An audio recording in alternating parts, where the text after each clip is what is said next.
আমাদের সঙ্গে আজকে যিনি রয়েছেন তিনি যে প্রবলেমটা নিয়ে এসেছেন এটা আপনার শ্রেষ্ঠা কাছে নিয়ে আসো। আপনারা যদি স্কিনটা দেখেন আপনারা অনেকেই ভাববেন এটা পিগমেন্টেশন, মেলাজমা হয়েছে। না, এটা পিগমেন্টেশন নয়, এটা মেলাজমা নয়, এটা নেভাস অফ ওটা।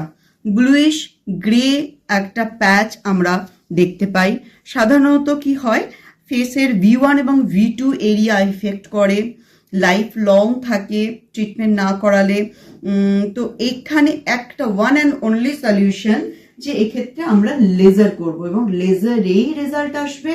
ওনার মোটামুটি 75 to 85%, কাউর ক্ষেত্রে 95 to 100%-এর কাছাকাছিও কিন্তু এই প্রবলেম রিজলভ হয়ে যায়, একদম স্কিন কালার চলে আসে। তো যারা এরকম ধরনের প্যাচ ফেস এবং চোখের পাশ দিয়ে, এইটা আমি V1 V2 বলছি, তো যারা দেখছেন যে এরকম একটা প্যাচ আসছে, ব্লুইশ একটা প্যাচ, একটা ব্রাউনিশ একটা প্যাচ আসছে, দয়া করে মেলাজমা বলে ট্রিটমেন্ট স্টার্ট করে দেবেন না। কারণ এখন মেলাজমা ট্রিটমেন্ট তো সর্ব জায়গায় হচ্ছে। তো এটা ভালো ডক্টর দেখাবেন, ডার্মাটোলজিস্ট দেখাবেন বা অ্যাস্থেটিক ফিজিশিয়ান দেখাবেন, যারা বুঝতে পারবে যে এটা মেলাজমা নয়, এটা হচ্ছে নেভাস অফ ওটা। কেমন?